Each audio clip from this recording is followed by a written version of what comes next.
Donc on va faire la correction de l'évaluation sur la tectonique des plaques.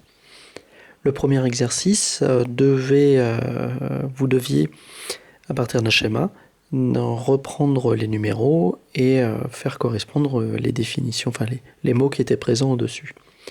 Je vous avais expliqué lors de la présentation de l'évaluation qu'il valait mieux faire les autres exercices avant, parce qu'en fait, quand on regarde sur les autres exercices, j'avais mis à l'intérieur des aides. Par exemple, ici, on voit partie supérieure du manteau, manteau lithosphérique, croûte continentale et croûte océanique. Donc, on pouvait reprendre, par exemple ici, le numéro 1, c'est la partie supérieure du manteau. Le 2 et le 6 sont présents ici et là, correspondent au manteau lithosphérique. Ensuite, quand je regarde le schéma, je vois ici que c'est une dorsale.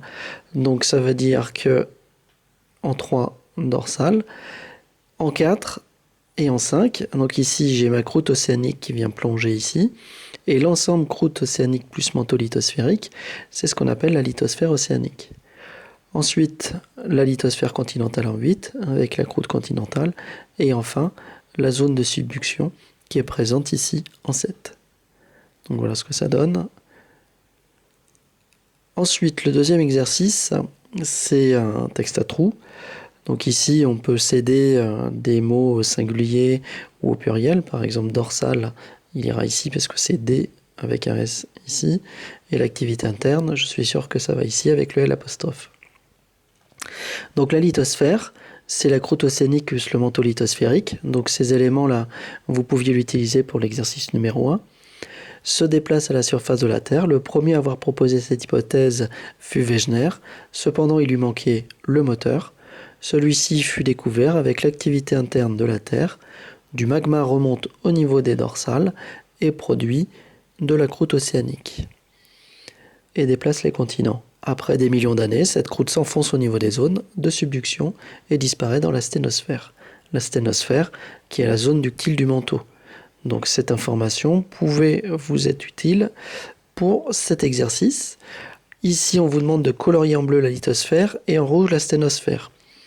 En bleu, la lithosphère, vous savez que c'est la partie rigide de la Terre, donc c'est ici. En rouge, la sténosphère, c'est la zone ductile du manteau, donc c'est ici. Donc même si vous coloriez tout le manteau en rouge, je comptais les 0,5 points. Ensuite, au niveau des frontières des plaques, il fallait indiquer par des flèches vertes les zones d'écartement des plaques. Quand je regarde le barème, je sais que les flèches vertes sont sur 3 points. Donc je peux penser qu'il y a 3 flèches vertes à faire. Si je regarde le document, je m'aperçois qu'il y a 3 océans qui sont présents, l'océan Atlantique, l'océan Indien et l'océan Pacifique. Donc ici, j'ai 3 zones d'écartement de plaques. En fait, j'ai 3 dorsales. Ensuite, les flèches noires, j'en ai qu'une seule. Au niveau de l'Amérique du Sud, j'ai une zone de subduction, donc c'est une zone de rapprochement. Donc 1 point par flèche, au total 4 points pour les flèches.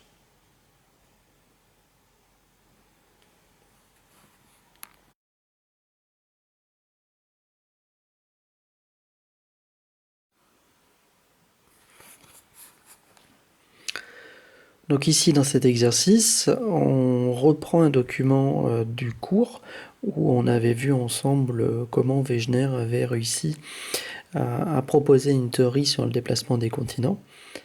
Donc la consigne, c'est à l'aide du document ci-dessous expliquer sur quels arguments scientifiques s'est-il appuyé. J'avais simplifié le document en ne laissant que le cynognathe, qui est un reptile terrestre fossile, et Glossopteris, qui est une plante terrestre fossile, et vous deviez faire une réponse construite et argumentée. Donc ici, la première chose, donc là, c'est de parler de la répartition des fossiles qui n'est pas logique. En effet, on en retrouve en Amérique du Sud et en Afrique, alors que ce sont des animaux terrestres et des végétaux. Donc ils ne peuvent pas traverser l'actuel océan Atlantique. De plus, une espèce n'apparaît qu'à un seul endroit. En rapprochant les deux continents, on remarque qu'ils s'emboîtent et que la répartition des fossiles correspond. Ils pouvaient passer de l'un à l'autre et mourir des deux côtés. Donc au niveau des arguments, il y avait un point sur la complémentarité des côtes de l'Amérique du Sud et de l'Afrique. Il y avait un point pour chaque fossile que vous présentiez, et ces points étaient donnés si vous expliquiez surtout qu'ils ne pouvaient pas passer de l'un à l'autre et mourir des deux côtés. La construction des phrases, c'est des phrases qui sont plutôt courtes, qui s'enchaînent les unes avec les autres, et enfin l'orthographe sur 0,5 points. Pour le dernier exercice, donc ici c'est un schéma qui vous présente la mise en place des Alpes après la formation de l'océan alpin à partir de 150 millions d'années. Il vous était demandé tout d'abord d'indiquer par des flèches sur le schéma A le sens de déplacement des plaques. Donc ici, voilà, quand on regarde, on a une dorsale, donc au niveau de la dorsale, on a un écartement des plaques, donc il fallait faire 2 flèches ici. On complète par, on retrouve ce mouvement au niveau d'une dorsale. Si les flèches étaient bonnes, c'est 0,5 points. Si vous mettez dorsale, c'est 0,5 points aussi. Décrire la position de la croûte océanique sur le document B. Donc ici, si on regarde, en fait, la compression a commencé et la croûte océanique s'est cassée au niveau de la dorsale et s'est superposée sur elle-même. Donc en fait, c'est quelque chose qui arrive normalement pas, sauf qu'ici, les sens de déplacement des plaques se sont inversés. Donc la croûte océanique s'est cassée au niveau de la dorsale et les deux morceaux se superposent. Un point pour le cassement au niveau de la dorsale et un point sur les deux morceaux qui se superposent. Enfin, dernière question, à l'heure actuelle, on trouve dans les Alpes des morceaux de croûte océanique. Donc quand on regarde, ils sont présents ici. Indiquer leur origine et proposer une explication à leur présence. Donc en fait, ici, cette croûte océanique provient de l'océan alpin. Donc ça, c'est sur un point. Au lieu de disparaître dans le manteau, comme on l'avait vu en classe, une partie de la croûte est remontée à la surface. Et ça, c'était un deuxième point.